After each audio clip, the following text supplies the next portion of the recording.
Okay. So what you see on the screen are the 4 disruptive trends that's impacting the mobility industry. Many of you would be familiar with many of these mega trends, but I'm not going to speak about these mega trends here. However, I want to share some recent insights from the IAA Motor Show that I attended last 2 days. As you all know, the IAA Motor Show is happening in Munich currently, where many automakers, tier 1 suppliers and startups are showcasing their latest products and innovations. This is my 4th time at IAA. I was thinking that I would be seeing one more motor show, but to my surprise, I had a feeling that I probably attended a energy conference or a software event. So the complete automotive industry that I used to see or I used to work for is completely changing. Okay, few insights that I'd like to share. Number one, when we are looking into the products that were displayed by automakers or be it tier 1, I didn't see anyone displaying or talking about their engines, their powerful engines or energy efficient engines. Every OEM launching their product were talking about the electric mobility, okay, the charging capabilities. Even when you're looking at tier 1 suppliers, okay, they are talking about different energy solutions, just not only electric vehicles, but also hybrids or say the fuel cell solutions and so on. So the second interesting fact that I could see was almost all automakers were presenting their software capabilities. Okay, they were presenting their autonomous development roadmap. For example, Volkswagen has a separate booth for its car yard company, the company that is involved in developing for software for Volkswagen. In this note, what I also saw was how companies are planning to leverage data, connectivity, and software in order to optimize the fleet utilization, business models, new business models. So in a nutshell, whatever I mentioned here is what is also captured in terms of the mega trends. So this was a slide that we probably prepared 2-3 years ago, but what we see is it's already happening. The future of carbon neutral driverless car is a reality now. So we expect more driverless cars to come from what we've seen in IAA, and also from a carbon neutral angle and sustainable angle, many OEMs are looking into decarbonization as a key topic. Okay. So in today's presentation, I wouldn't be talking much about electric cars, as you all would be aware of this particular topic. However, I'd like to take one step ahead to cover the topic of autonomous mobility. So when talking about autonomous mobility, the point is not about how many autonomous cars would be out there, but how to leverage autonomous driving capability to build new business models. Okay, this is very important, and that's how the OEMs or automakers are looking into, because the single IP that's around the engine is what they're losing now. So they're trying to look into new business opportunities to build new revenue modes. What we have captured here is around 12 different autonomous driving services. We have basically clubbed them under 4 different categories. One is the mobile or mobility services. The second is the vehicle services. Third is the logistic services.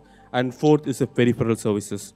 So our analysts predict the revenues from these 12 different autonomous driving services could account between 200 to 250 million US dollars billion US dollars by 2030. And what's interesting in this is the mobility services, which covers the autonomous shuttles or the robo-taxis, is expected to account to about, say, 60 to 62% of the total revenue by 2030. In this context, if I extend the topic of autonomous vehicles to trucks, autonomous trucks is also becoming a reality in general. Okay, what you see here is one of the use cases of autonomous trucks in cargo delivery. On top of this slide, you see the today's scenario, where you see the stop and walk situation or model of how the cargo is being delivered to at the end site. And this is where many logistics companies, probably David, you'd confirm, you'll see a lot of underutilization, especially in the delivery time. Okay, with with various autonomous capabilities to be rolled out in the future, we expect one of the use cases for autonomous trucking could be, say, the mobile urban spoke telescopic model of delivery, where the hub could be mobile, whereas the delivery could be something managed by an autonomous boat or autonomous shuttle, by which you can improve efficiency and optimize your fleet resources. Now, that being said, moving on to my next slide. This slide positions different autonomous vehicle solutions, based on the payload capacity. What we see here is, it starts from, say, the boats or the drones, which can primarily, move for a short distance with less payload, to a long distance autonomous trucking, which is also being developed right now by many OEMs. The crux here is, it's not about just employing different options, but it's all about how, in a real time, using intelligence, we can manage them. This is where we believe in the future urban logistics concept, we expect to see more control towers coming into picture, which could bring many of these different autonomous mobility, solutions in a very controlled and in a very coordinated fashion to enhance utilization and optimization. Last but not the least, talking about urban air mobility, I'm not here to talk about the technology we have. People like me have to talk about technology. For many of us, from our very childhood, we would be fascinated by flying taxis and things like that. So was I as well. So there are a lot of companies developing technologies. We thought, okay, there is a supply side working on it. What about the demand side? So my company, we did a survey. So we surveyed around 4,700 respondents across 12 different cities globally. Look into their perception, their willingness to buy or willingness to use urban air mobility. Few insights from the study. It's a very detailed study. Few insights from this study I'd like to share is that over half of the respondents whom we surveyed are more likely to use urban air taxi. And one of the key driving factors that they mentioned is the driving time or the commute time. That will be the determinant aspect to make this particular business model flourish. However, from a challenge perspective, they cited the price, the expensive price of an urban air taxi could be what would be a determinant, or say, or not, what would be a restraint for them to use it, which was surprising for us because this was the first, or this has been quoted by higher number of share of respondents. The second one was safety. So you can see the perception about the price is something that's something the manufacturers have to manage. Apart from that, few other aspects that I could share from the study is that only, so I'll say, less than 50% of the respondents were willing to use autonomous flying taxis, which means the majority of them wanted to use a manned flying taxi. So that also clears the need to be safe, the confidence on the technology. Last but not the least, from all the different cities that we surveyed, we saw around, say, 2 to 3 respondents from cities like London, Dubai, Beijing, Los Angeles, more open to use urban air taxis. However, we also tested many different business models in case of urban air taxi. Okay, the couple of them that I wanted to highlight here is the carpooling type of services, and people are willing to pay around $17 to $50 to use a carpooling kind of urban air taxi solution. And whereas when you look at a private, autonomous taxi like Uber, people are willing to pay somewhere between, say, $50 to $110 US. There are a lot of findings that we can see, but what is quite eminent from here is that the awareness, okay, and willingness to use urban air taxi is out there.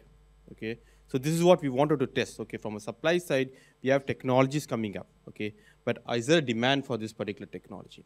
However, the future is still, needs to be resolved through a lot of, certifications, regulations, clarity around the, the airspace and things like that. But the future out there for urban air taxi is also, quite realistic.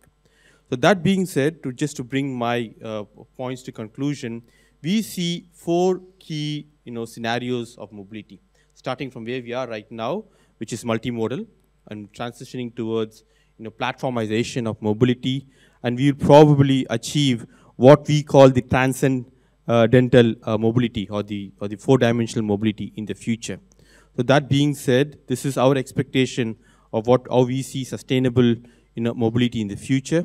Just a couple of words from who we are. So I work for this company called Frost & Sullivan. We are a business intelligence, which is simply market research, and a growth advisory services. I once again thank JIC for this opportunity. I'm looking forward to your insights from all other eminent speakers. Thank you, Markéta. Thank you for the presentation, Mubarak. So let's start with the first. Maybe I will just borrow the clicker from you, to see your faces. I will start with the first question, which is the general one, and we will address all the panelists based on their perspectives and expertise. So, from the presentation, we can see that there are a lot of trends and opportunities rising in the sustainable or in the mobility as such. So it seems to be difficult where to start. So, what are the biggest challenges we need to address primarily to achieve the sustainability in mobility in your sectors? And I will start with you, David. Thank you so much. Given my sector these days, which is logistics and fulfillment, it's I would say it's really about optimization from where to where we are shipping the goods and shipping the boxes. So I believe the world would need to optimize where we are storing all the goods, how distant the good is to our customers, and for such a long distance we are actually using the carrier. So that's what we need to solve. And for example, for our company, we are solving it by optimization of our network of the warehouses, so we can be actually closer to customers and using the data to basically optimize where we are storing goods for different customers. So that would be from my end. Well, my perspective would be the perspective of cities and urban development. So I would say from a city perspective, the biggest challenge is space, or to be honest, it's the lack of it, which means that we really have to combine new uses, life quality issues, practically regenerating public space and opening it up for new uses, and at the same time reducing private car dependency, which is one huge challenge. And then the second challenge was already mentioned. It is logistics yet again, but from an urban perspective, it's more the last mile delivery issue. And we're all experiencing that as internet shopping gets stronger and stronger, we all have to face numerous trucks, small trucks, huge trucks, driving through the city, which is also something that we will have to be tackled. We'll have to tackle. And I think that in the end, it's all about optimizing logistics and chains, and we really have a huge opportunity right now.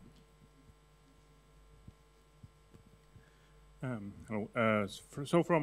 I'm from the last mile delivery, actually. From my perspective, is that first we would like to do it in optimized way, which means autonomous last mile delivery. For that, we need technology. It's still not there. It's still not. We don't meet self-driving cars out in the maybe in San Francisco. And secondly is legislation, of course. Our cars are becoming electric. That's also good, but actually it is only first step, because we need to know how to make the electricity more greener. So that's another challenge. Thank you. Okay, thank you. So from the air mobility perspective, very similar. So a part of the technology, which is still also not available, in order to be able to use the air for much more traffic, we will need much more infrastructure to be built. So meaning heliports, but also in wider extent, the cities needs to change in order to become less car friendly and be more multimodal friendly and multimodal ways of transportation friendly. And then very specific to aerospace is we need to come up with fast way how to start integrating this new traffic into the airspace. That's still not there, and it's probably slightly more problem than for automotive because of the roads and the natural ways of controls. So I'm going to speak in general for mobility overall. The big challenge, as you all mentioned, okay, optimization of fleets. We discussed that, be it mobility, be it urban logistics, or say even personal mobility, and also optimization of efforts.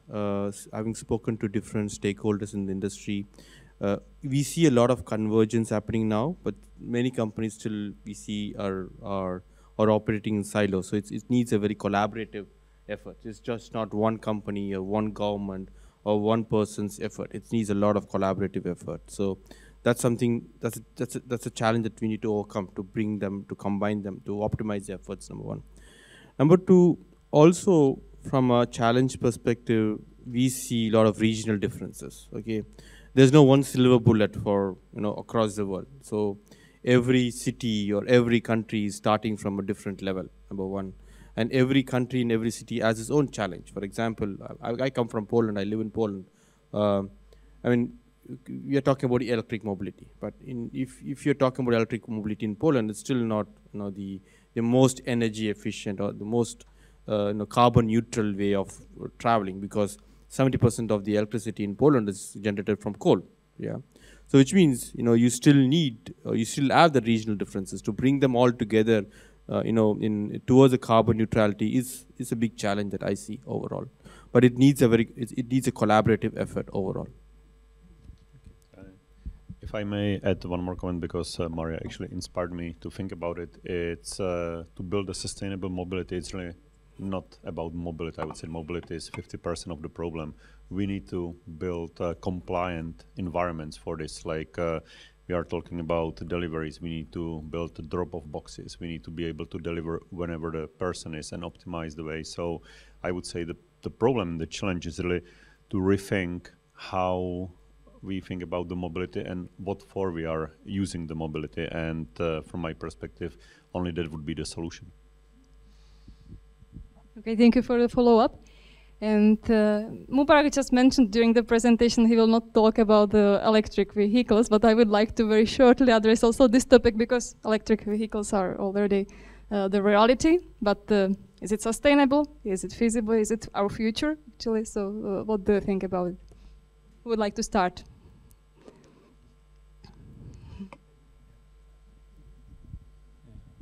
I'm owner of 2 electric cars, so I have to start, I guess. As I mentioned, I perceive electric car as a good first step, because you exchange gasoline to electricity, and electricity actually is commodity, and it's up to us whether we will make it from coal or from nuclear or from sun, right? So that's one thing. Other thing, because I'm actually using the car, it's a question how it's sustainable, because actually before I have a diesel car and I had to go to work, which is like 25 minutes by walk or 10 minutes by public or 5 minutes by car, I usually use either work or public transport because it was greener, cheaper, and everything. But now I have an electric car and actually using it more. Yeah. So, and I guess I will not be the only one who will have this pattern. we are talking about sustainable mobility. Maybe the most sustainable mobility is no need for mobility. And that's what is actually happening using drop boxes for last mile delivery, which is using home office for the work. So that's another thing we have to think about when we're talking about mobility and so on. So you have spoken from the bottom of my heart. We all know that the most efficient kilometer, the most sustainable kilometer is the kilometer not driven. But still, as life is, we have to think about how do we cope with the next 10 to 20 years. And I think that, of course, electric vehicles are part of the story. Perhaps the next part of the story is hydrogen, but we will see what this means. Right now, we know more about electric vehicles. Now, from an urban perspective, yes, on the one hand, cars are cars. So in Vienna, we tend to say the future of electric mobility is actually shared electric mobility, which may be public transport and may be shared services in terms of logistics and so on and so forth.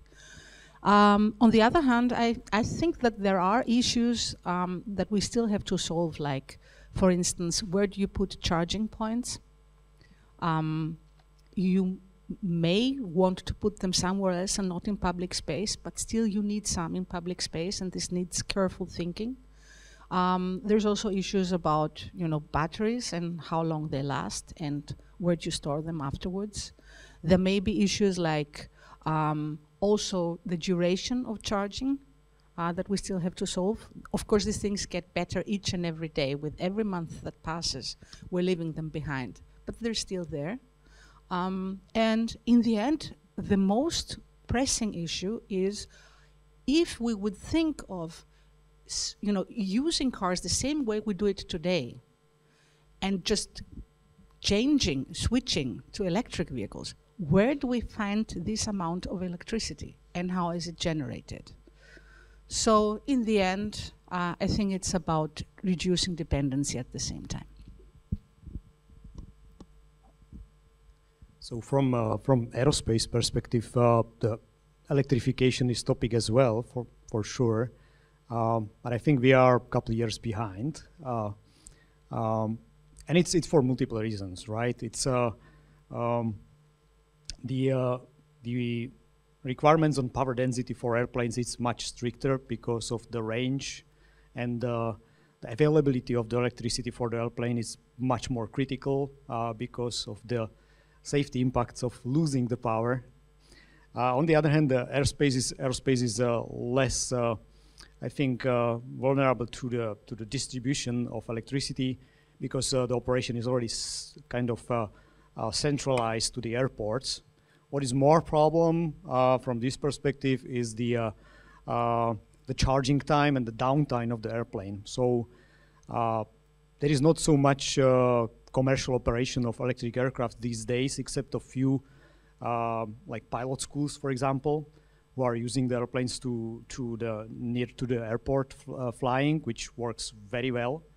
So what they do is they have more airplanes, and they just once they reach the end of the battery, they just land and take another aircraft and fly again and let the other charge. So like I say, I think for us it will be more about the range and the availability. So I believe for aerospace it's going to be more about hydrogen, more about fuel cells or hybrid sources, such that we have the safety ensured. So I think many of you have already spoken about the EV, the benefits. So I echo what you guys say. The EV is just a stopgap or say midterm solution. I'll come to that particular point later. I'd like to share one of my projects with you guys. However, when you look at EV, okay, we are looking at it more from a consumer standpoint, okay, more from operational standpoint, okay. What is important is EV production itself, is it sustainable, okay.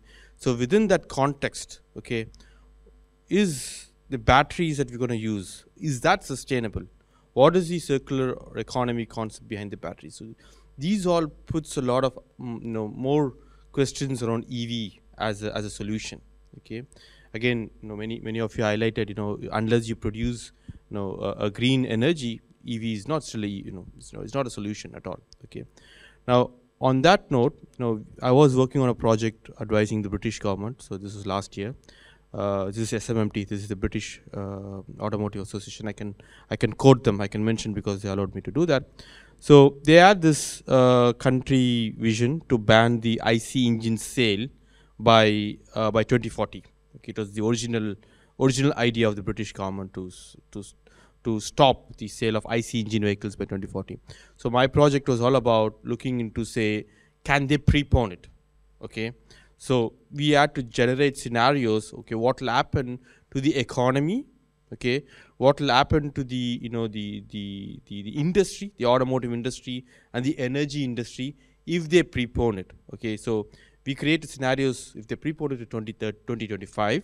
Okay, if they prepone it for 2030 or 2035. Okay, so based on the findings, they did prepone it to 2030. Okay. But we didn't recommend that, but the scenarios showed different outcomes of that. What was interesting in that analysis is that when they were looking into zero emission capable vehicle, okay, so the topic is about not electric vehicles, zero emission capable vehicle, and there were only two technologies, which was considered. Okay, I'll come to those two technologies later. As part of the simulation that we created different options. Okay, what happens to the market only if I ban the IC engine? What happens to the market if I ban IC plus the hybrid engines? Okay, hybrid vehicles. What happens to the market if I ban IC, hybrid, and plug-in hybrid? So which means all these 3 or 4 technologies we're talking about is probably out of the equation. So the only 2 that was left, and only 2 that we kept considering, was one side was EV, the other side was fuel cell. Okay, so the point I'm trying to make here is EV could be a short-term solution, but in long term you'll see more and more zero emission capable vehicle. But the question is, we are talking more from a consumable standpoint. Okay, also the industry needs to rethink the sustainability angle of producing these cars, the recyclability aspect of, say, the electronics, and also the battery technology that goes into these cars. So these are all posing the imminent challenge to the industry, not just from a consumable or user standpoint, but also from a manufacturing standpoint. Okay. Okay, thank you. So that was it for the electric vehicles, just very briefly. But what has been mentioned in your presentation, Mubarak, was also urban air mobility. It's surprising to see that people are also willing to use this future transportation. They are not afraid of it. So my next question goes primarily to Michal, I guess. Well, you can start. And what's the future of urban air mobility? How close are we to flying taxis? And what are the main barriers, maybe, and risks you see? Okay.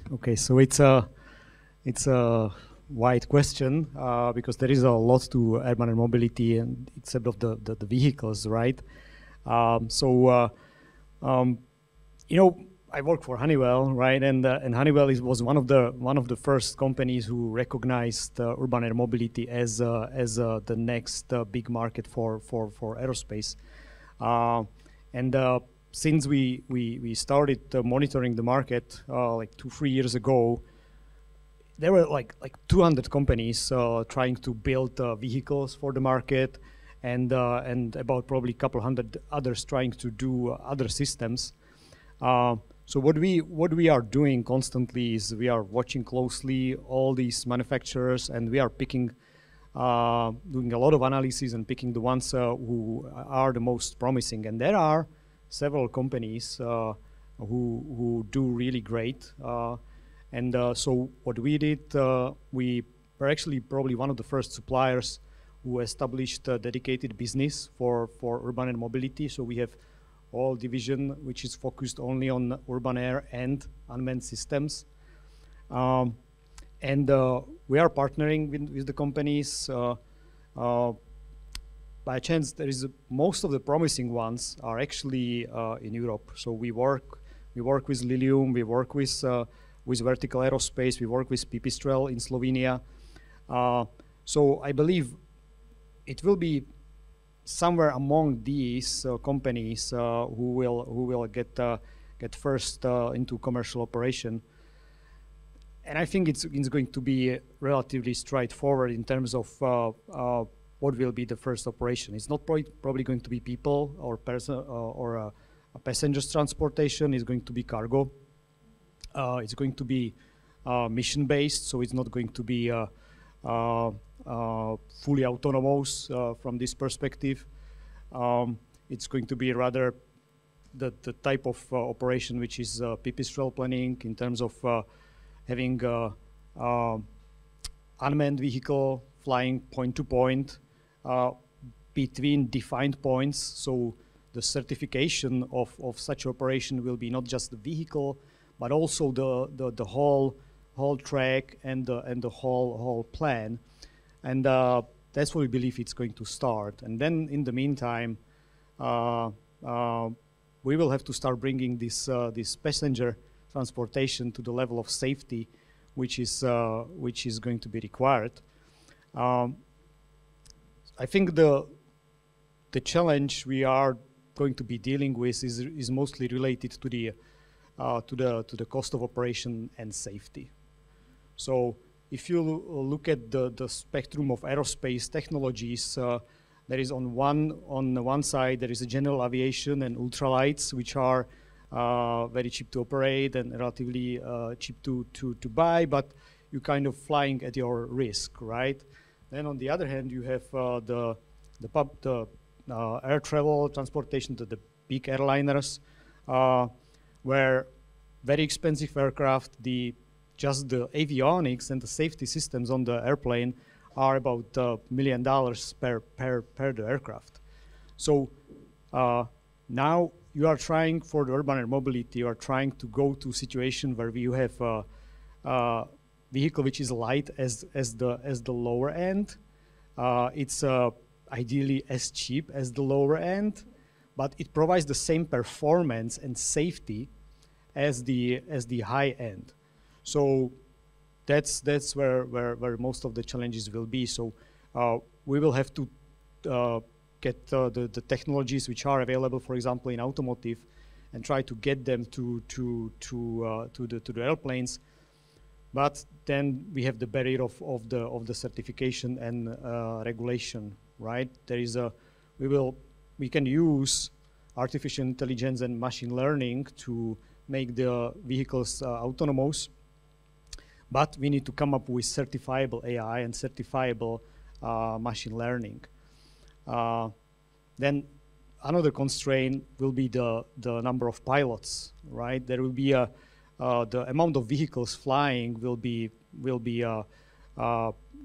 much larger than what we have today, and even if it's just 1/10 of the automotive traffic, you will get a lot of pilots, and it's another part of the cost structure, right? You cannot get expensive pilots to fly all these vehicles, so you need to simplify the operation.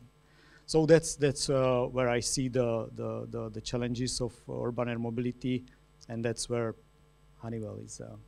Sorry that I'm just checking my phone. It's not very polite, but I'm checking your questions from the audience, so that's the reason I have it in my hand.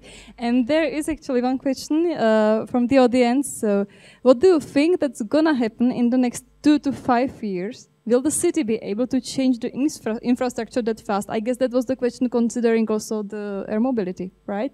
So maybe Maria, if you, or Michal. Yeah, I think it's a really question to Maria. My simple question would be no, but it's expected. I mean, it's expected. It's going to be evolution. In 2 to 5 years, we will get to the point where we'll be able to fly the airplanes in this environment, and then when we prove it's possible, the cities will start following. Or we need to work on that together. But I believe they will. Well. I think that, from a city's perspective, there are 3 issues approximately. No, there are more issues, but I see 3 main issues, let's put it this way. I mean, I think it's not about flying. I think it's more about landing and taking off. To be honest, I think this is the challenge for a city. And there are traffic safety issues combined to it. And by this, I do not mean traffic safety issues regarding the flying objects, I mean traffic safety issues regarding people on the ground, driving cars, for instance. So we need, to find ways to prepare for this because it's coming, but still right now we would have to solve these issues. Then there's a noise issue, perhaps, which we will have to tackle. So right now I see huge room for improvement in terms of noise. And when all this is solved, I think the basic question from an urban management perspective is who pays for the infrastructure, which is actually the same issue as when it comes to autonomous vehicles. So I think that the biggest challenge is actually to produce technical solutions that do not need additional infrastructure on the ground. Because I personally believe that one of the major transitions is moving away from infrastructures towards smart solutions, towards services, and towards, once again, optimized systems. So this is what I have to say now, and I think we all know this is work in progress. Yeah, so from my perspective, it would be about actually redefining how we think about the transportation, because today you even call it like flying taxis and stuff. So I would not expect that we would see flying taxis because, as you said, it would be too complicated, the landing, taking off, the traffic in the air, traffic on the ground. So I see the future more like that the infrastructure will be basically prepare or optimize for that. I like the project or the boring project of Elon Musk, for example, because I guess that's really innovative thinking to bring the transportation under the ground and rethink how we build like these subways or metros in Czech and enable them for cars or build a kind of transportation hubs outside of the cities, maybe in the ocean, and then put the traffic under the ground again. So I would be probably the last one who would like to see flying objects in the cities, because the air pollution would be just terrible. I guess it's more than enough with the cars right now.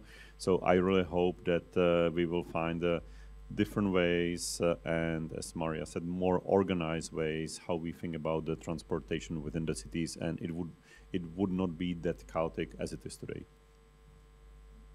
Thank you. And actually the audience started to ask questions. Thank you for them, all of them. And there's another question from Barabinova. So how do you envision the strategies for the supervision of autonomous mobility when malicious software is installed on one of the vehicles, for example? Will there be some city-level supervision system or handheld on the V2V level or the manufacturer? So maybe it was a very long question. So, do you have some strategy how to supervision the autonomous mobility? If there will be some supervision system to avoid some malicious software, etc., to provide the cybersecurity? I guess. Maybe I can start with it. I believe you actually mentioned the certifications and requirements. So there is no really easy way how to enforce that the autonomous system is safe. For example, we are building at SpaceX a little box that could blow up the whole rocket if it was off the trajectory. And the amount of certifications requirements was just terrible. And it was for this very little use case. So I'm not sure if there is an easy answer. But as you compare it, like this cybersecurity within the autonomous vehicles, any company can't say that they are fully protected, that they are fully safe. And I believe it will be actually the same within the autonomous vehicles. We'll be able to implement strategies, processes, systems that will protect against this malicious behavior, but it will never be perfect, the same way as humans are not perfect either. But my hope in this area is that given the technology advancements we are seeing, we will be able to iterate much faster the safety of the technology than we are seeing the iteration of the being good humans. So I guess that's the hope for technology to saving us. Well, well, that's quite a question. From the perspective of cities, I think this is not an issue that cities, have to tackle. It's as I already mentioned, more the question of what types of additional infrastructure do we need, and hopefully we don't need that much. And if we need it, then who pays for it? And you may be able to imagine that cities will say it is something that is not a responsibility on behalf of the city. But on the other hand, I think what we really have to prepare for is what happens really if systems like this are hacked in the future. And what is advisable to cities is to regularly prepare for different types of so-called X events, which are basically mega catastrophes. And we have just experienced, how suddenly they may arise and what they may mean. I mean, think about the virus crisis and you know what I'm talking about. So it's pretty much like, the day that the automat does not give cash anymore or the cards don't work anymore. So preparing for these types of events, I think, is crucial and should be part, of all resilience strategies of cities. And so in the end, we may have to ask ourselves, how resilient is all this that we're embarking upon? But then I think, this is a philosophical question. There is no other way to go, no other direction to move on. So just try and prepare. I'm working in autonomous technologies for 10 years. So to the core of the question, like the safety, I believe we have already, offices, certification, homologation. So I believe that will be covered. It's not as easy as with the regular cars, but it's doable. It's just different type of testing and so on. Regarding the security, the hacking event, we just switch off all cell phones, and I think it will be fine. But actually, it's already there. Most of the cars the new cars are connected on all the time. So it's if they will be hacked, there will be already the intruder will be able to at least switch off or maybe even drive the cars. Yeah. So I believe the technologies and the producers are doing as much as possible to avoid that. But I agree. Let's be prepared for everything. Yeah, for sure. Okay, so I would also add to the cybersecurity. It's of course a big topic for aerospace as well, because with lack of the cybersecurity, you can turn the aircraft into a missile. So it is something which everybody is now taking very seriously, and we have it embedded in our processes to certify the products already. But I wanted to touch base also on the way of control of autonomy. So I think what makes aerospace slightly different from automotive is also the history of autonomy and automation. If you think about it,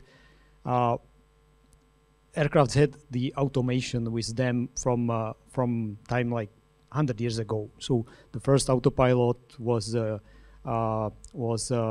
installed in 1912 or something like that. So is there to some extent the collision avoidance, for example, or ground collision has been with aerospace also for years, and it's mandatory equipment. The in-air collision avoidance, the TCAS system, it's already there. So I don't want to go through details of the technology, but what I'm trying to say is that for the air operation, I expect the model to follow what is in place now, just into much bigger extent. So the tactical collision avoidance, including flight to the terrain and collision with other flying airplanes, will be on board, so will be distributed, and the strategic control, like the corridors control and flight planning, will be on ground. That's I think that's the model. Okay. just to answer the point on the cybersecurity angle. So, if you're talking about car hacking, it's already happening. Okay, so a few years ago, I was in Moscow. So I was in a similar forum where we're discussing with the Moscow smart city developer, one of the guys, and also a guy from Kaspersky. I don't know how many of you know this company, Kaspersky. It's a cybersecurity company. When I was a small kid, I used to use the antivirus of Kaspersky instead of Norton. Now coming back, in Moscow there was an event, okay, for all the car sharing cars, you know, which had a map, right? So somebody had hacked into the map, and then they were able to route all these cars to one single point close to the red square, okay, and then they displayed very obscure image on one of the TVs, okay. So this is already happening. So we don't need to talk about autonomous car, okay. Now the point is the city government liable for that, or who is liable for that? Okay, so there's lot of aspects that goes into this. When I'm talking with autonomous drive companies, okay, the question comes to, you know, what happens to, you know, in case of accidents and things like that, right? It's normally at this stage it's the automaker who's liable. Okay, even if you look at a brake pad or a brake failure, if they need to recall the cars, it's the automaker who takes that liability in nutshell. Okay, the city government in general would provide you the infrastructure that could be done in the best of its budgets. But it's the entire ecosystem that has to work towards it. It's a telecom operator, like what you said. We can switch off the machine itself. So a lot of other players come into the picture in order to build that secure infrastructure, not just for autonomous cars, but even in your own mobile phone or even your existing cars, that connected cars that we have altogether. Okay. Okay. We have like 5 minutes left till the end of this session, but I would like still take the opportunity to open another important topic, and this is logistics, because we have two speakers with a huge expertise in this field. So we have heard about many trends which are shaping and redefining the mobility future, and this is affecting logistics in the first row. So how is the technology shaping the future of logistics? What are the next trends? Okay, so I wouldn't call myself an expert. I started about a year ago, but one of the very first things that I saw when I joined my current ShipMonk company was the congestion of the logistics infrastructure in the US. Basically, there were no available drivers, no available cars for the logistic companies. They had to kind of put a cap on how many packages they can take a day, and basically you had to pre-book them for the peak season, like a Black Friday, etc. So it's just kind of emphasizing multiple things what we already mentioned today, that the trends that we are seeing in the society accelerated by the pandemic, etc., that you are ordering more and more stuff, and the more and more e-commerce and online stores are showing up. We cannot apply them on the current setup. We cannot apply them on the current network of the carriers. We cannot apply them on the current kind of not so smart vehicles, as I would call it. And also from the sustainability perspective, we cannot use the transportation as we see it today. Basically, a lot of emissions, etc. So I guess there will be a lot of changes. I would even call it like a revolution in the logistical industry, and it will shape for sure also how we think about, as I mentioned in the beginning, about the mobility. Do I really need to go to the store or not, or do I need to order something from China, or can I get some alternative local, etc. There will be many trends like this happening, and also the underlying infrastructure and technology, there will be a huge boom. So that would be my comment on that. All right, so last mile delivery, that's my field of expertise. I'm like 2 years in the area, so a little bit more, maybe. I can see two trends there. First, as I said, the best mobility is no need for mobility. Same with the delivery.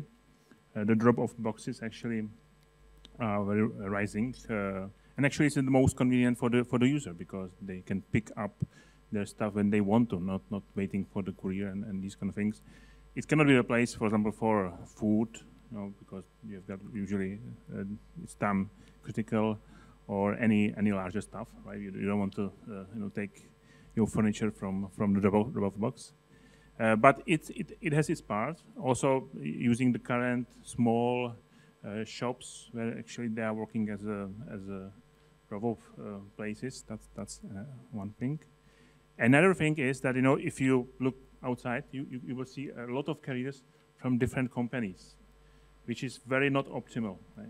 The best way would be to have one courier company for the area. You know? It's not very popular, but it would be very optimal from the economic point of view. So these are at least two areas I can see as a trend.